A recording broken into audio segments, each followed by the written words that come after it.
Hey everyone, welcome back to the channel. Today we're diving into a topic that affects us all. Fears and insecurities. We all have them. Those nagging doubts and anxieties that can hold us back from living our best lives. But I'm here to tell you that you don't have to let fear control you. You have the power within you to break free and conquer those fears.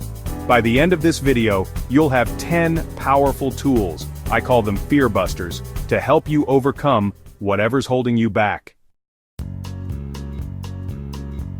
The first step to overcoming any fear is to identify it.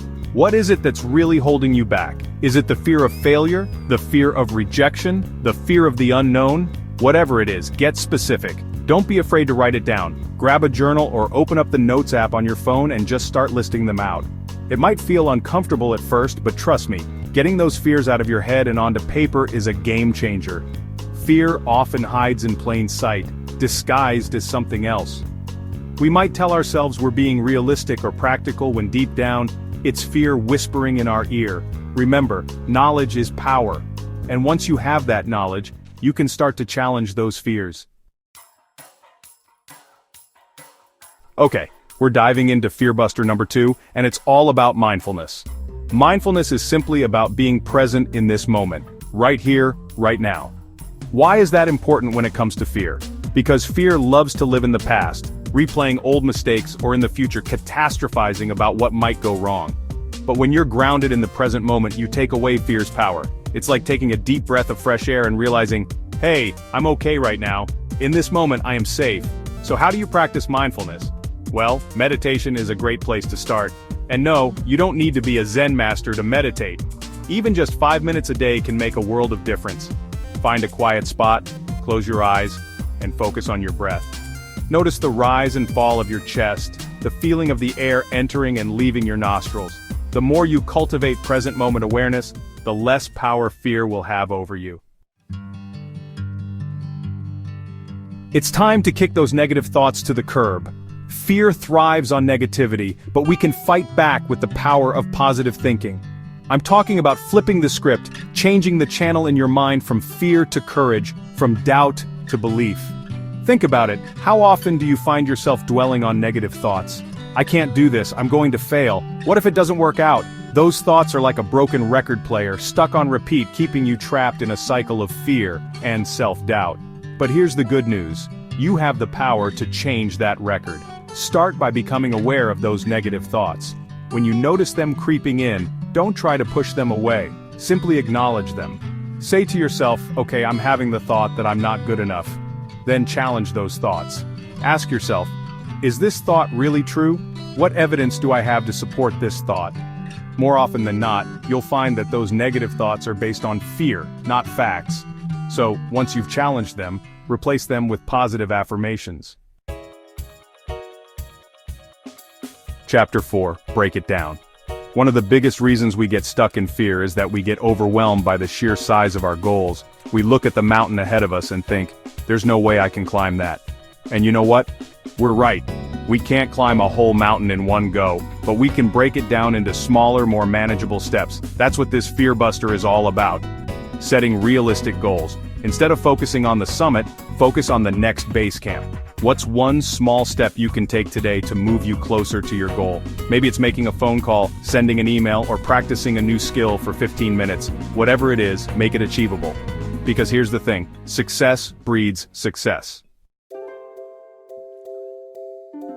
Chapter 5. Find your tribe. You know that saying, a problem shared is a problem halved? Well, it's true. When we keep our fears bottled up inside, they tend to grow and fester. But when we share them with someone we trust, it can help to lessen their grip on us. That's why fear buster number 5 is all about seeking support.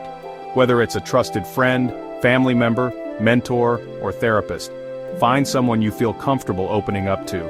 Talking about your fears can help you to gain perspective. Sometimes just hearing someone else say, I understand, or I've been there too, can make all the difference. It reminds us that we're not alone in our struggles. Reduce shame. Fear can be incredibly isolating, making us feel like we're the only ones who aren't brave enough or strong enough. Sharing our fears with someone we trust can help to break down those walls of shame and create a sense of connection. Chapter 6. Knowledge is power. Remember how we talked about fear being a liar? Well, one of the best ways to expose those lies is to arm yourself with knowledge. Fear thrives on the unknown, but when you shine a light on what you're afraid of, it often loses its power over you. So, Fearbuster number 6 is all about educating yourself. What is it that you're afraid of? Is it public speaking, starting a business, asking someone out on a date? Whatever it is, there's a wealth of information out there that can help you to understand your fear better, develop coping mechanisms, and ultimately, overcome it. Here are a few ways to educate yourself. Read books and articles. There are countless books and articles written by experts on every topic imaginable, including fear and anxiety. Head to your local library or browse online for resources that resonate with you. Listen to podcasts. Podcasts are a great way to learn from experts in a more informal and accessible way. Chapter 7. See it to believe it. Our minds are incredibly powerful tools. What we focus on expands, and that includes our fears.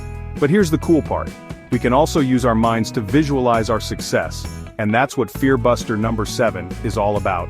Visualization is a technique used by athletes, performers, and successful people from all walks of life. It's about creating a clear mental picture of yourself achieving your goals, overcoming your fears, and living the life you desire.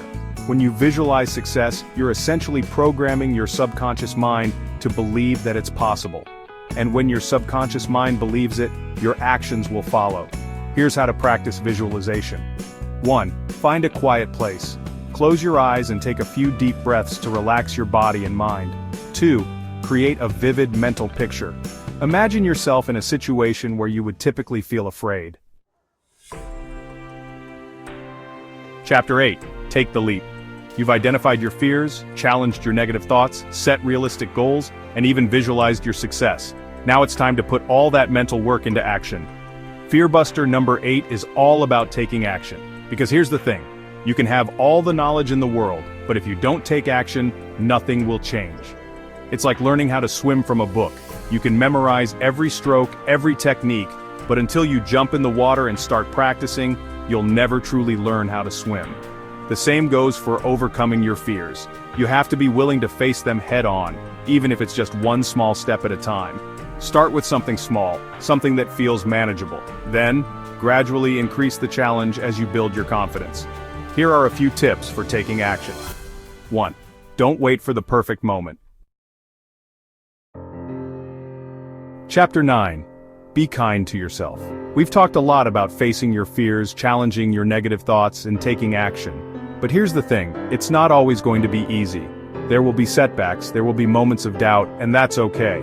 That's why Fearbuster number 9 is all about practicing self-compassion. Because the truth is, we're often our own harshest critics. We beat ourselves up for our mistakes, we dwell on our perceived failures, and we forget to give ourselves credit for how far we've come.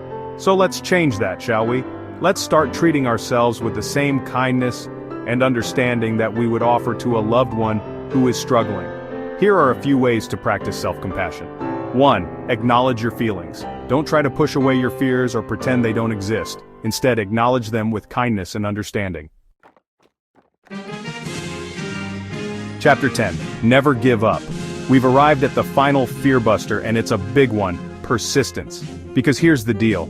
Overcoming your fears and insecurities isn't a one-time event, it's a journey. There will be ups and downs, twists and turns, and moments when you want to throw in the towel. But I'm here to tell you, don't give up. You are stronger than you think, more capable than you know, and worthy of living a life free from fear. So, how do you stay persistent when the going gets tough? 1. Remember your why. Why is it important for you to overcome this fear? What are you working towards? Connect to your why and let it fuel your fire. 2. Focus on your progress. It's easy to get caught up in how far you still have to go. Instead, take time to acknowledge how far you've come. Celebrate your wins, no matter how small, and use them as motivation to keep going. Thanks for watching. If you found these tips helpful, don't forget to like, comment, and subscribe for more inspiring content. Remember, you have the power to overcome your fears and insecurities. It's a journey, not a destination, so be kind to yourself along the way. Celebrate every victory, learn from every setback, and never stop believing in yourself. See you in the next video.